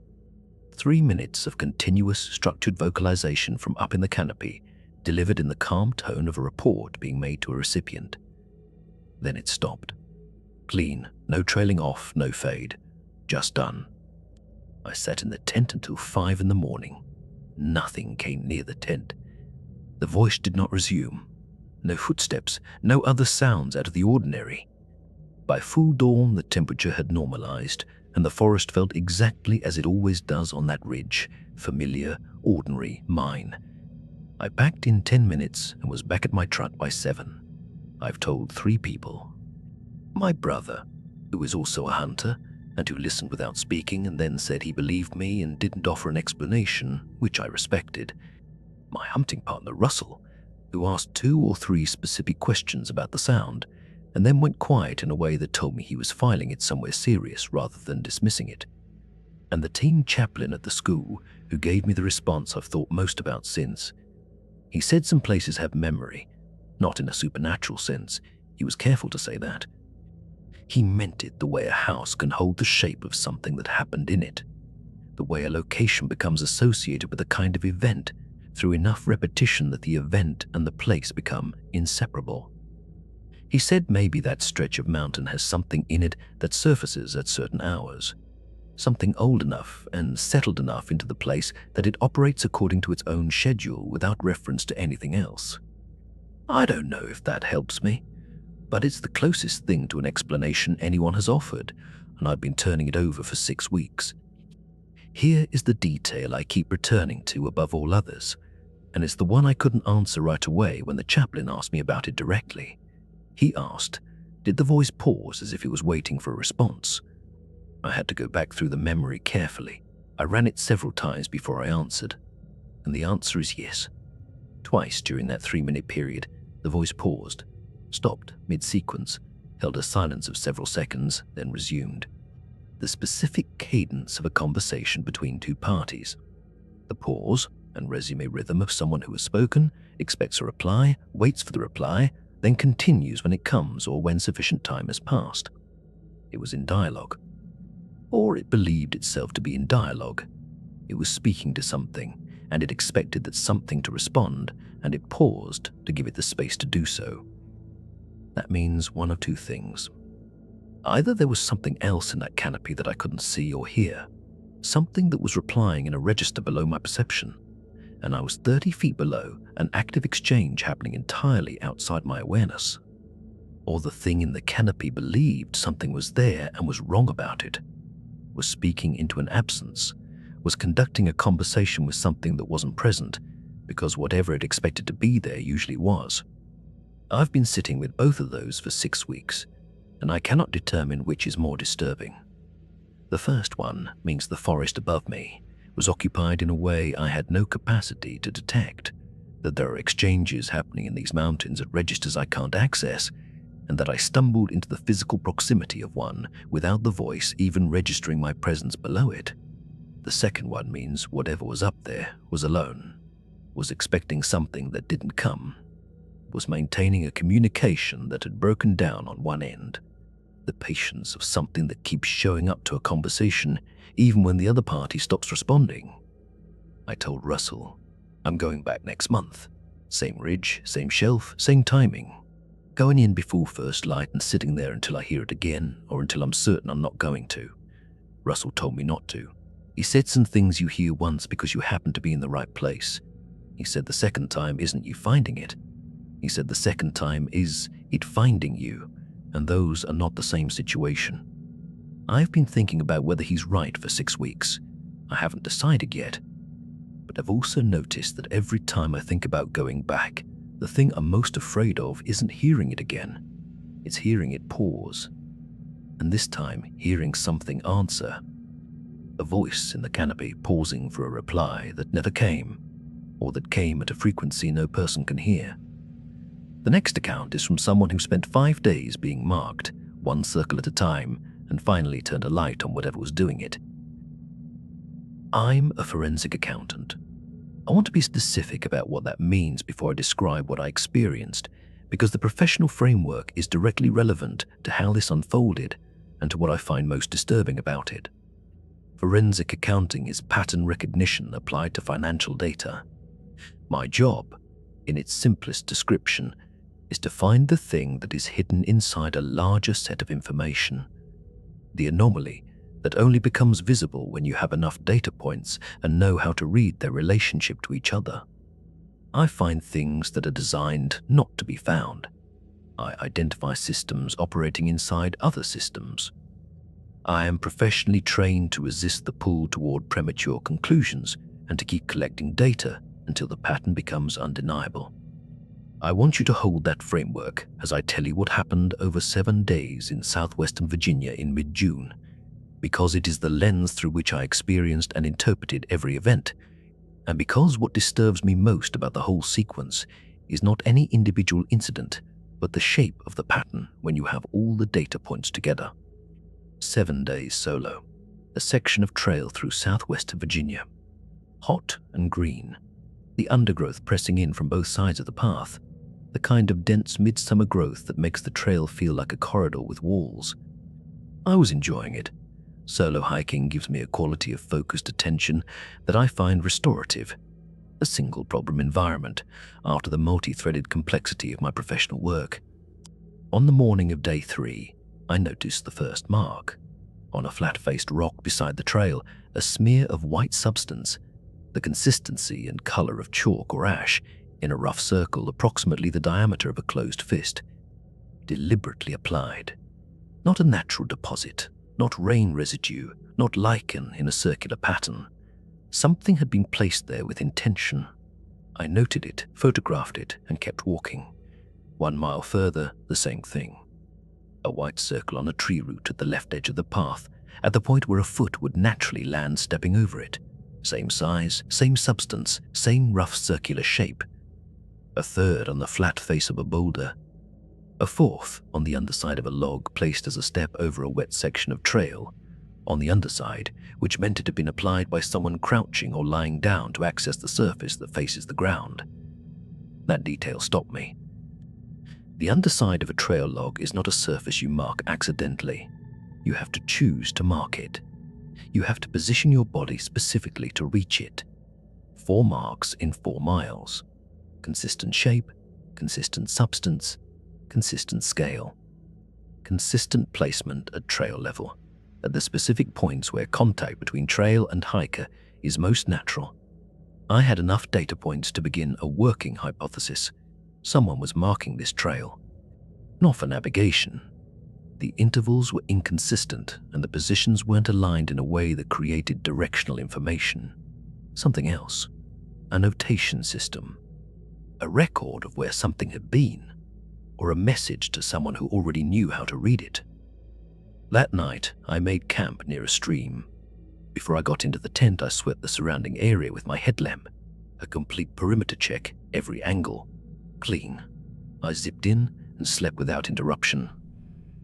The 5th mark was on my tent, on the outside of the rainfly, near the door, at approximately waist height. The same white circle, the same rough diameter, applied to the exterior fabric of my shelter at some point during the night while I was inside. I found it when I unzipped the door in the morning and stepped out and turned around to close it behind me. I crouched and looked at it for a long time. Then I touched it, powdery and completely dry. It came off of my fingertips cleanly, and I brought my fingers to my nose. Wood ash. Fine, dry wood ash, applied with enough pressure to adhere to the fabric and hold it shake through the night. Someone had walked into my camp while I was sleeping and marked my shelter with the same symbol they'd been marking the trail with. I documented it with the same methodical attention I'd given the previous 4. Photographed it, noted its position on the fly, noted the approximate diameter, noted the smell. Then I broke camp and started walking and started thinking about what the progression meant. The first 4 marks were on the trail. Stationary features: a rock, a root, a boulder, a log. Fixed points along a route. The 5th mark was on my shelter, on something that moves, that belongs to a specific person, that is not a feature of the trail, but a feature of me. The progression from fixed trail markers to a personal marker on my tent is not incidental. That's a system updating its notation to include me specifically. The campaign had not just been marking a trail, it had been marking a trail that I was on. And when I stopped for the night, it marked me. The marks kept appearing. 3 more on day 4, 2 more on day 5. By the end of day 5, I had 14 documented marks covering approximately 20 miles of trail. The frequency and distribution were not random. The intervals were too consistent for randomness and the placement too deliberate. 14 marks in 20 miles, each one applied by hand, each one at a specific chosen surface, each one consistent with the others in size and substance. That is a campaign. That is sustained, deliberate, methodical activity conducted over multiple days along a specific route that I was traveling. Something knew what route I was on. Something had been moving alongside or ahead of me, marking the path, then coming into camp to mark my shelter, then resuming the next day. On the night of day 5, I did not go inside the tent. I sat outside in the dark with a red filtered headlamp. Red because it gives you workable visibility without destroying your night adaptation. And I watched the tree line. I had my camp stool positioned so I could see the approaches on 3 sides without moving. I watched for 2.5 hours without anything happening. At approximately 3 in the morning, movement at the tree line on the northeast side of camp. Not large movement. A shadow adjusting its position. The specific shift of something that has been still for a long time and changes its weight or its angle. I held absolutely still. The shadow moved again. Closer. Low to the ground.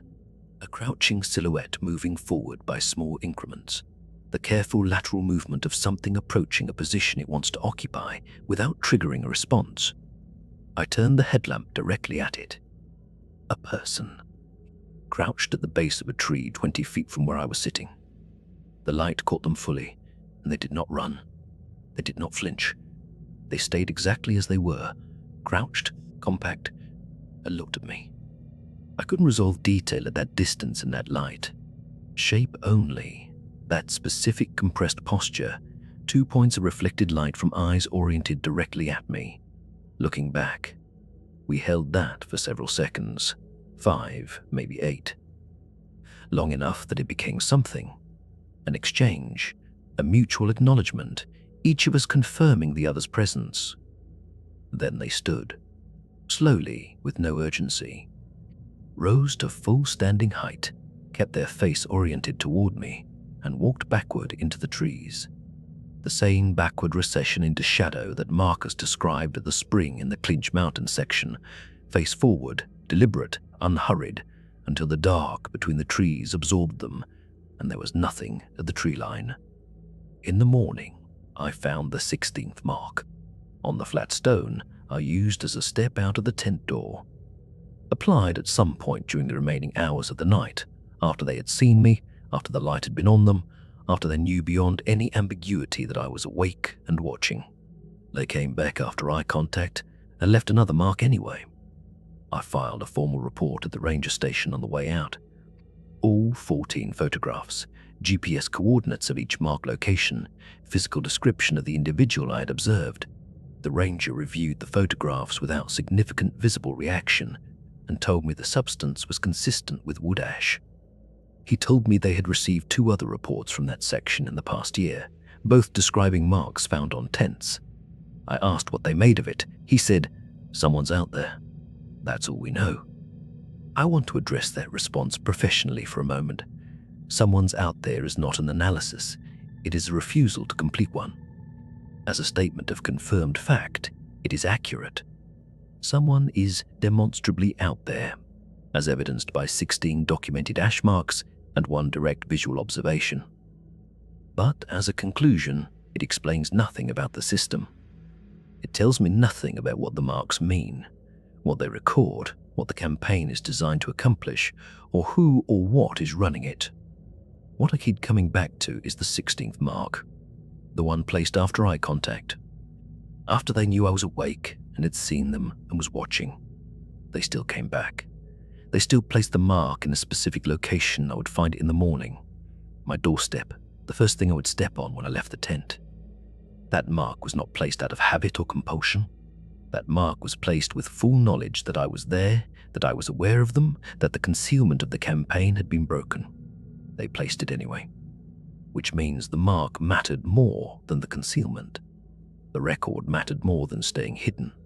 Whatever the system is tracking, it was important enough to document even at the cost of being seen doing it. I am a person who finds things hidden inside patterns. I've spent 5 days being systematically marked by something that moves through southwestern Virginia at night with a supply of wood ash and a notation system I cannot read. What I have not been able to determine, and what I think about in the specific way I think about the hardest cases at work, the ones where the pattern is clear but the purpose is still hidden, is whether I was being marked as part of the trail record, as a feature of the route, like the rocks and the roots and the logs, something to be noted because I was there, or whether the moment the system found a person on the trail, I became the thing the record was about. Those are very different situations, and I don't know which one I was in. 16 ash marks, and a figure that came back to leave the last one after making eye contact in the dark. The next narrator went into the Smokies as a scientist and came back with data she has never put in a formal report. I need you to understand what I do before I tell you what I observed. Not because I'm asking for credibility as a substitute for evidence. I'm going to give you the evidence and let it stand on its own. But because the interpretive framework I'm working from is a professional one, and I want you to have access to it when you evaluate what I'm about to describe. I am a wildlife biologist on my second postdoc. My research focus is behavioral ecology, specifically the fear response cascades in prey species communities, the way alarm and threat information moves through an ecosystem when a predator enters an area, the behavioral signatures that propagate from one species to another, the acoustic and postural and spatial indicators that tell you, if you know how to read them, exactly what kind of threat has entered an area and roughly where it is. This is my professional specialty. I have spent years in the field developing the perceptual toolkit to read these signals accurately. I know what a healthy forest sounds like, and I know what it sounds like when something has disturbed it. I know the difference between ambient alertness, which is the normal low-level vigilance of a functioning prey community, and a full suppression event, which is what happens when a significant predator moves into close proximity and the community responds with coordinated silence and stillness. I want you to hold that expertise as the baseline for everything I'm about to tell you, because what I observed in the Great Smokies last spring was not an amateur's impression of something feeling wrong. It was a trained field biologist's systematic documentation of a fear response cascade for which I cannot identify the stimulus.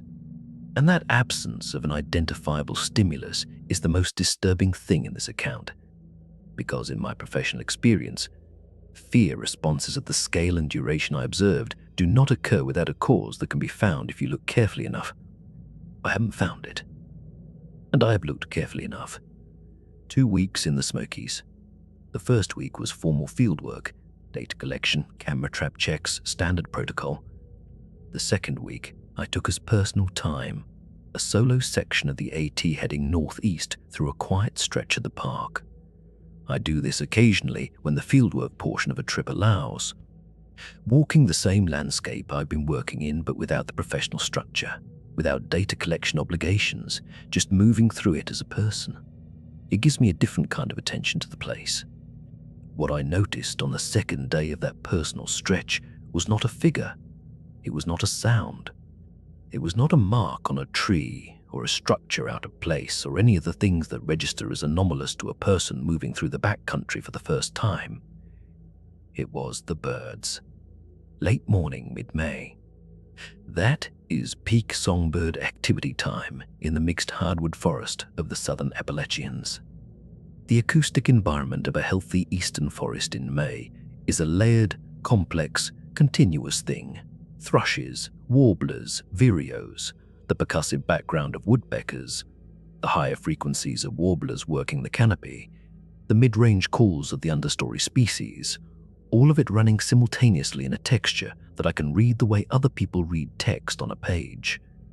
I can tell you what's in a forest and roughly where and in what density by listening to that texture for 5 minutes. What I was hearing on that stretch of trail was almost nothing. A distant thrush call, far enough away to be outside the area of concern, a single woodpecker well off to the east, the mechanical sounds of wind through leaves, but the immediate, intimate songbird vocalization that should have been continuous through that habitat, the close, layered acoustic signature of a healthy community in full spring activity, was absent, not reduced, absent. The forest around me had gone acoustically flat in a way that I have only ever observed in one context, the arrival of a significant predator in close proximity. I stopped walking. I ran a full 360-degree scan of the visible environment, then stood still and listened for 10 full minutes, tracking every sound source, triangulating positions, building an acoustic map of what was present and what was not. Nothing visible. The silence held. I resumed walking, and the silence held for over an hour as I moved through that section. Then I found the deer. A young white-tailed doe off the trail approximately 30 feet into the understory. Alive, standing, uninjured as far as I could assess from distance, but her postural signature was one I recognized immediately and unambiguously from years of field observation. She was in full sustained threat response. The specific postural arrest of a prey animal that has detected a predator at very close range and is holding absolute stillness as its primary defensive strategy. Weight forward, head up, ears fully oriented, respiratory rate elevated and visible in the flank movement, eyes locked on a fixed point between 2 trees across a small depression to her right. The critical diagnostic detail was duration. A prey animal in threat response to a passing stimulus will sustain that posture for 30 to 90 seconds after the stimulus moves out of detection range, then gradually relax and resume normal behavior. The doe I was observing had been in full arrest posture for a minimum of several minutes before I arrived, and she sustained it for the full 10 minutes I watched her without any sign of relaxation. That duration is not consistent with a passing threat. It is consistent with a threat that is stationary, present, still there. I moved carefully around the depression to approach from the side and see what she was oriented toward. There was nothing there. Forest. Normal understory. No animal, no person, no object. But the leaf litter in the depression, in a rough oval approximately 6 feet in length and 3 feet across, had been compressed. Not disturbed, compressed. The specific pattern of compaction that results from sustained weight on a surface, not a brief contact. Weight held against the ground for long enough that the leaves had dried and compacted into a solid mat beneath the pressure point, the individual leaves losing their shape and merging into a flattened layer. At the center of the oval, the compression was deepest, the kind of layered compaction that results from hours, not minutes, of sustained contact. Something large had been lying in that depression for an extended period, not resting briefly, settled, bedded in, patient. The doe crashed away the moment I moved toward the depression, not the short burst of a startled animal, the sustained, flat-out run of something releasing a held threat response all at once. She ran for almost a full minute. I could track her by sound long after she disappeared from sight. I looked at the compression pattern for a long time. I took measurements. I took photographs. I made notes in my field journal with timestamps. Then I made a professional assessment of what I was looking at. The body length implied by the oval was too great for a black bear. The shape was wrong for a bear in any posture. The distribution of weight across the compressed area was inconsistent with earthside anatomy. It was inconsistent with any animal I could map onto known Smokies fauna. The length of the oval suggested a body significantly longer than any confirmed species in this ecosystem. The depth and character of the compression at the center suggested a body weight at the upper range of large terrestrial mammals, sustained for what I estimated, based on the compaction characteristics, at somewhere between 3 and 5 hours. Something large and heavy had been lying 40 yards from the trail in a concealed depression for 3 to 5 hours. Patient, still, not feeding. There was no sign of food activity in the area. Not sleeping in the way large mammals typically sleep, which involves significant positional shifting and multiple compression points. One sustained contact, one position. Held. I made camp that night with the fire running at maximum size, which is not something I typically do for environmental reasons. I had my satellite communicator in my hand, and I sent my GPS coordinates to my postdoc colleague at the university with a message asking her to confirm receipt and to check in with me at 8 the following morning. She confirmed receipt within 4 minutes. I did not explain why I was sending coordinates at that hour. She didn't ask. I noted the time in my field journal when I zipped into the tent, 9:47 p.m. The forest was at its normal nighttime acoustic level. Wind, insects at the low end of their late spring activity, the distant sound of water. At 11:04 p.m., I noted in my field journal, acoustic suppression event, full perimeter, onset approximately 11,000 p.m. The forest had gone quiet again. The same quality of silence I had experienced on the trail that afternoon, not the natural quiet of a late-night forest, but the suppression event signature of a significant predator in close proximity. For the next 2 hours, something moved around the perimeter of my camp. I want to be precise about that description because I know what it implies and I am using it precisely. It moved. It did not approach the fire directly. It maintained a position at approximately the outer limit of the firelight, the zone where the light becomes insufficient to resolve detail, where shapes are present but not identifiable. It moved through that zone. I could hear it. The specific sound of large body weight moving through leaf litter, unhurried, without the irregular rhythm of an animal foraging or the rapid movement of something alarmed. A steady, deliberate traverse of the perimeter. Patient. Consistent. Once, at the eastern edge of the firelight, I saw a shape, at the absolute limit of what the fire illuminated, too tall for a black bear on all fours, too tall for a black bear on its hind legs, which I have observed, and which produces a recognizable silhouette. This shape was moving laterally, not upright in the swaying, unstable posture of a bear standing. Moving on 2 legs with a fluid, settled gait. I observed it for approximately 4 seconds before it moved beyond the range of the light. At 1012 a.m., I noted in my field journal, movement continues, perimeter, no approach. At 3040 a.m., I noted, acoustic environment normalizing, movement no longer detectable. Whatever had been circling my camp had gone. The forest sounds came back gradually, the way they always do after a suppression event ends, one species at a time, building back toward normal. At 8 in the morning, my colleague confirmed my check-in, and I told her I was hiking out immediately. She said okay. She knows me well enough to know that I do not abandon a planned section hike without a reason, and she knows me well enough not to push on it in the moment. Before I left, I went back to the depression where I had found the compressed leaves the previous afternoon. I spent 40 minutes on a complete site assessment. What I found when I measured the compression characteristics more carefully revised my initial estimate of the duration of occupancy. The center compression was deeper and more thoroughly matted than a 3 to 5 hour stay would produce. My revised estimate, based on the desiccation characteristics of the compressed leaf material and the degree of compaction at the pressure center, was closer to 6 to 8 hours of sustained contact. My camp was 40 yards from that depression. If something had arrived at the depression site and bedded in at approximately 11 p.m., which is when the acoustic suppression event began at my camp and had remained for 6 to 8 hours, the timeline placed its departure at somewhere between 5 and 7 in the morning.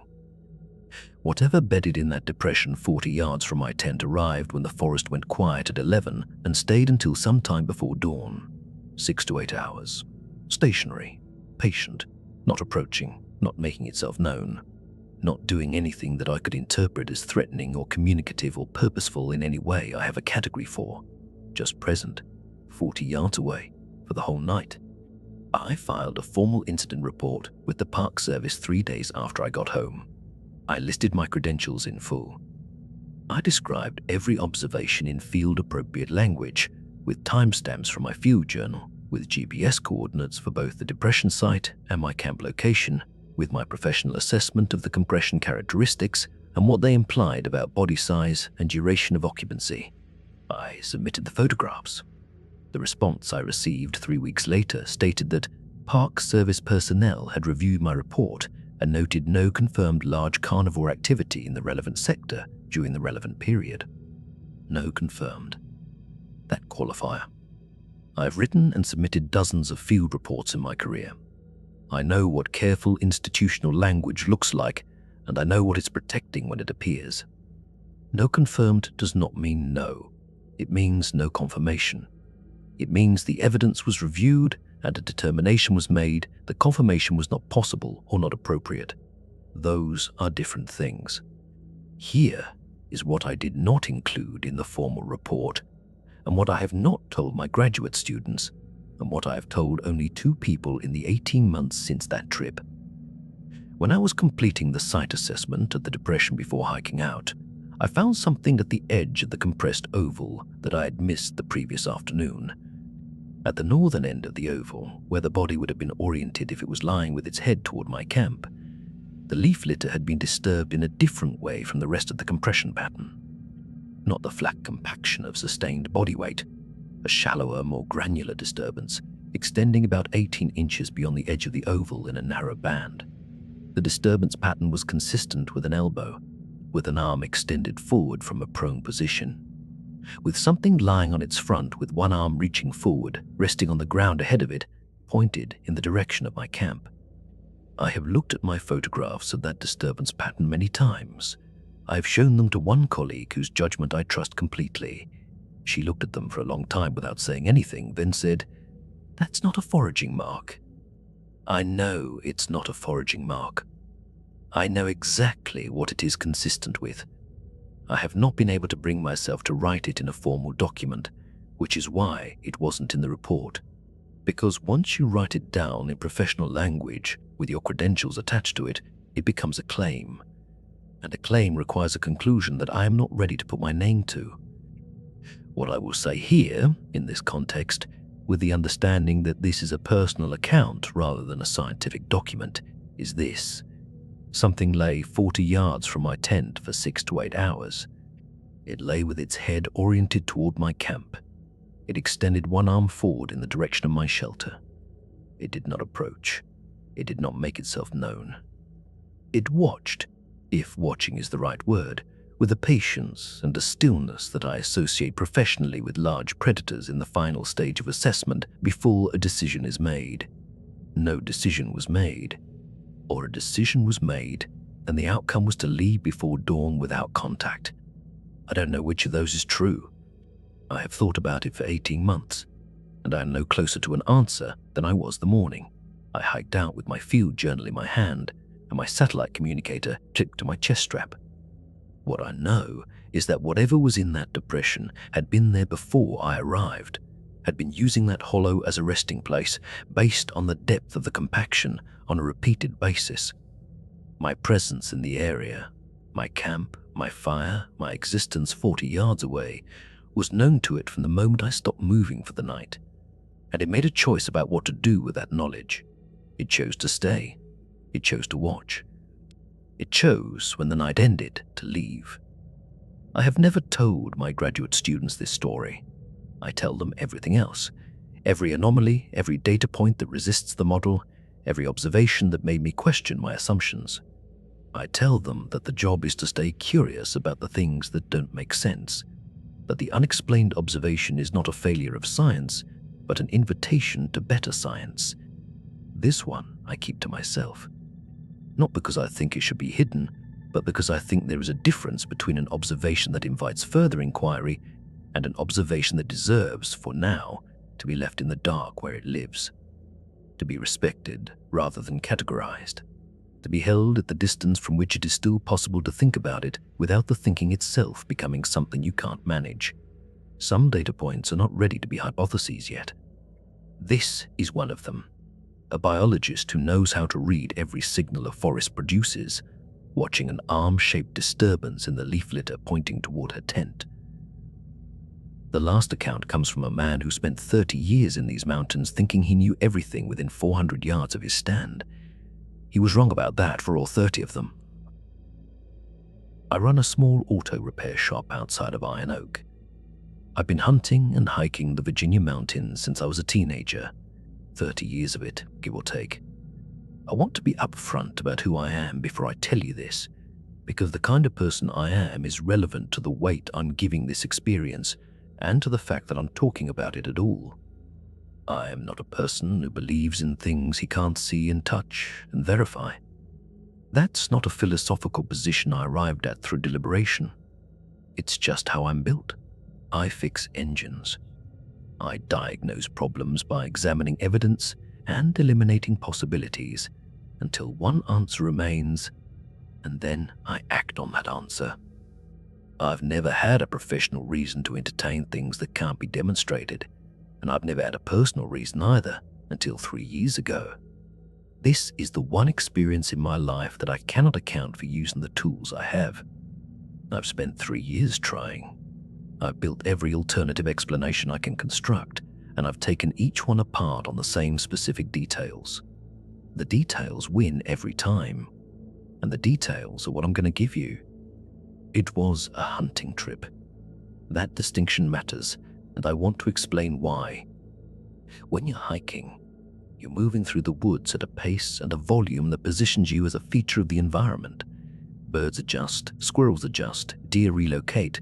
The forest accommodates your passage and resumes behind you. When you're hunting, you're operating at a completely different scale of attention. You're slow and quiet and still. You're not moving through the environment, you're in dialogue with it. You're reading every inch of your visible surroundings for information, track patterns, browse sign, rub lines, the behavioral indicators that tell you what's been where and when and why. You're using the forest as a text. After 30 years of hunting, I read that text fluently. I know what it says when it's normal, and I know what it says when it isn't. I was hunting whitetail on a section of forest that borders the AT in Western Virginia. A hardwood bench. I've been working for 3 seasons. Good deer movement, historically productive, a stand I'd positioned and refined over 2 years of careful observation. I climbed in before first light. By 7 in the morning, I had seen 2 does on the ridge above my position and heard a mature buck working a line to my north. Normal morning, everything reading as it should. At 7:40 a.m., the woods went wrong. I want to be precise about that word, not quiet. Wrong. There is a difference that anyone who has spent serious time in the backcountry will recognize immediately when I name it. Quiet is the absence of sound. What happened at 7:40 was the replacement of sound. Every ambient acoustic layer shutting down simultaneously, the birds, the squirrels, the wind through leaves background that had been running continuously since first light, all of it ending at once and being replaced by an absence that had weight to it. Pressure.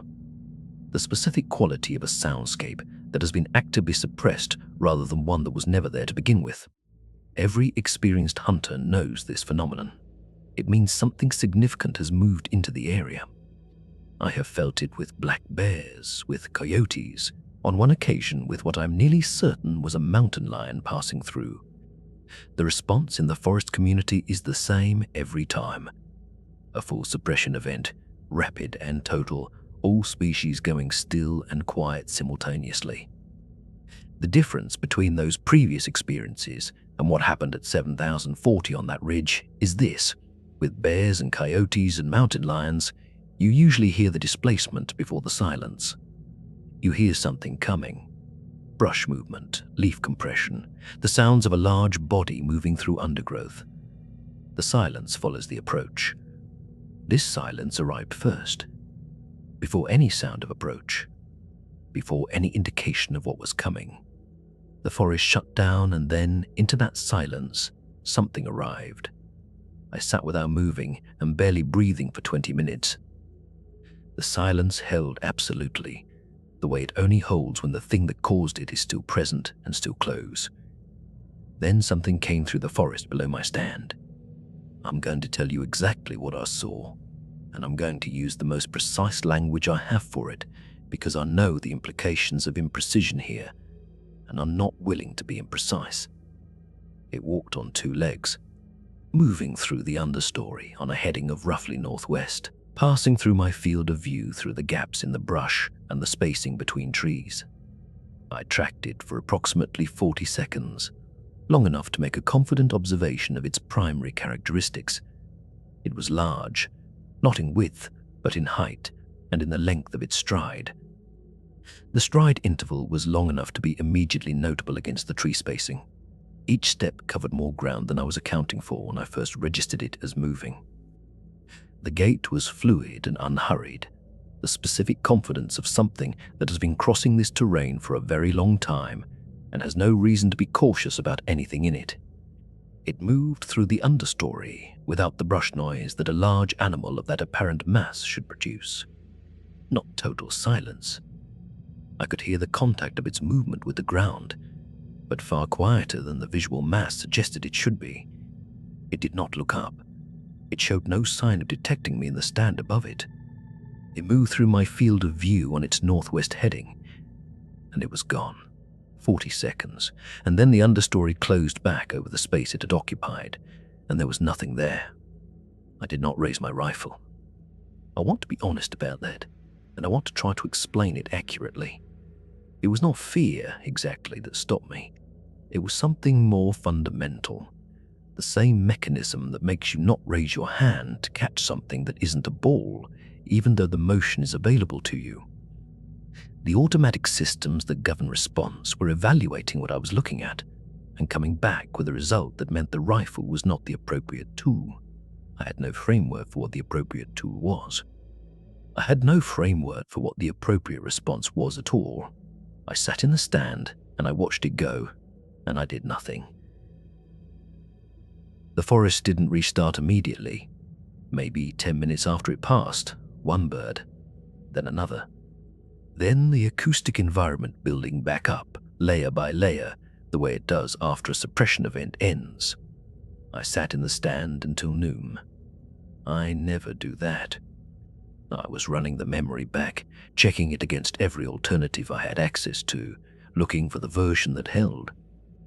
I've been in these woods for 30 years. I know the fauna, I know the size ranges. I know what a bear on its hind legs looks like, because I've seen that.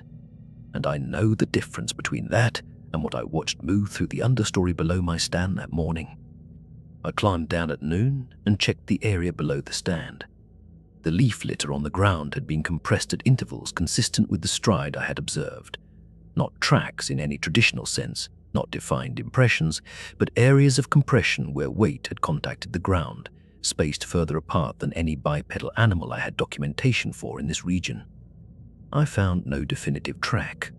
What I found was a stripped poplar tree 30 yards from the base of my stand, a clean strip of bark removed from the trunk at a height of approximately 9 feet off the ground. The strip was about 18 inches wide. The wood beneath was pale and fresh. The edges of the strip were clean, not torn, not clawed, not the irregular damage of an animal foraging beneath bark for insects or grubs. Clean edges, the result of controlled removal, the kind of controlled removal that requires grip and leverage and something like intention. The strip ran from approximately 6 feet off the ground to approximately 9 feet. I measured it carefully. The lower edge of the strip was above my own reach with my arm fully extended. The upper edge was approximately 3 feet above that. I drove home and I did not tell anyone who knows me what I had seen. I went back the following October. My hunting partner Russell came with me on that second trip. I had told him nothing specific about what I'd seen on the first visit. I'd said only that I'd observed something unusual and wanted a second set of eyes on the area. Russell has been hunting these mountains as long as I have. His evaluation of evidence is one I trust. He found the second strip tree before I did, 4 feet to the left of the first poplar on a tree I had noted but not examined closely on my first visit. There was a new strip. Same dimensions, same height range, same clean edges, same fresh pale wood. The exposure recent enough that the surface had not yet begun to weather and grey over. Something had come back through the area on the same northwest heading and had marked another tree. Russell stood at the second strip tree for a long time without speaking. He took his phone out and photographed it with his hand in the frame for scale. Then he put his phone away and looked at the spacing between the 2 trees. He took out a tape measure and measured the distance between the stripped sections of the 2 trunks. He looked at that number for a while. Then he said, "Same one." I asked him how he knew. He said he had been in the area the previous spring, before my first sighting, and had observed something moving through on a similar heading. He hadn't told me because he hadn't been sure of what he'd seen and hadn't wanted to sound like someone who makes things up. He described the gait from his own observation. Based on the stride interval he had mentally clocked, the time between footfalls and his estimate of the distance covered, he had formed an estimate of the height of what he'd observed. He said the distance between the 2 stripped trees, 4 feet, was consistent with approximately 1 full stride at the gait he'd observed. 1 pace. Both trees marked, 1 pace apart, same heading, same northwest line. Same destination, whatever it is, in whatever direction that line eventually arrives at. Russell and I have not made a formal plan to go back. We've talked around it several times without committing to it. There is a specific conversation we have not had directly, which is the conversation about what we would do if we went back and it came through again. If it came through on the same heading at the same pace, 40 seconds through our field of view, and this time it looked up. I think about that conversation every time we get close to having it, what the plan would be. Whether there is a plan that makes sense for that situation. Whether the 30 years I've spent in these mountains have given me anything useful for the moment when something that has been using this forest longer than I've been alive decides to look up from its path and notice the 2 men watching from a stand. Whatever it is, it has somewhere to be. It has been going there on that northwest line for longer than I've been watching. The trees it marks are not random. They're waypoints on a route that has its own logic, its own purpose, its own destination that I can only guess at from the direction of the heading. I've thought about following that heading on a map, drawing the northwest line from the section of forest where I've observed the marks and extending it to see where it terminates. I've pulled the topographic map out several times with that intention. Every time I've put it away without drawing the line.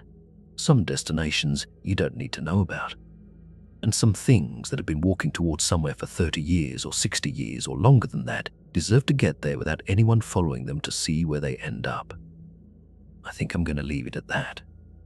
10 people, 10 separate places in these mountains, 10 experiences that don't have clean endings.